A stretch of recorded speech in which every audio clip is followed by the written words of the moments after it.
মোহনবাগান সমর্থকদের মন খারাপ।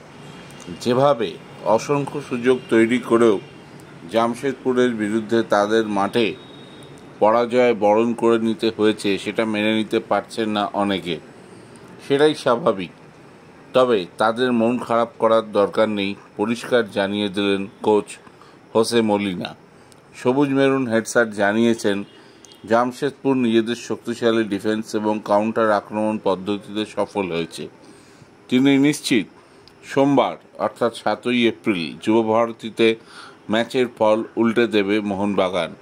ফাইনালে উঠতে প্রয়োজন 2 গোলের ব্যবধানে জয়, সেটাই করে দেখাবে তার ছেলেরা। জীবন বাজি রাখবে প্রত্যেক ফুটবলার।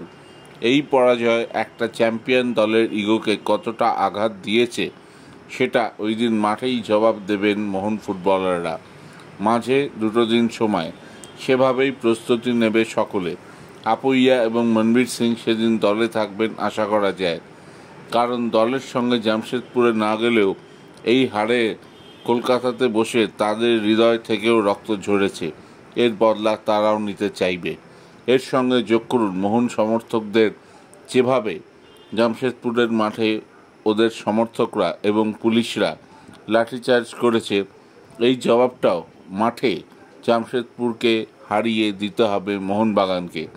তাই খালিদ জামিলের দল যতই শক্তিশালী ডিফেন্সের ওপর ভর করে খেলুক, যতই কাউন্টার অ্যাটাকের ওপর ভর করে খেলুক, মোহনবাগান সেদিন অর্থাৎ সোমবার নিজেদের সব কিছু উজাড় করে দিয়ে খেলবে। আর একটা অ্যাডভান্টেজ মোহনবাগানের, স্টিফেন এজে থাকবে না, প্রতিপক্ষের মেন ডিফেন্ডার থাকবে না আশুতোষ মেহতা। তবে মোহনবাগান কোচ মলিনা জানিয়েছেন, এজে থাকলেও তারা সর্বশক্তি নিয়ে ঝাঁপাতেন, সেভাবেই ঝাঁপাবেন সোমবারের যুবভারতী। তাই বদলাপুর হয় কিনা সেটাই দেখার অপেক্ষায় থাকবেন মোহন সমর্থকরা। তাই দলে দলে সমর্থকরা সেদিন আসবেন এবং জয় পাওয়ার আশ্বাস মোহনবাগান কোচের।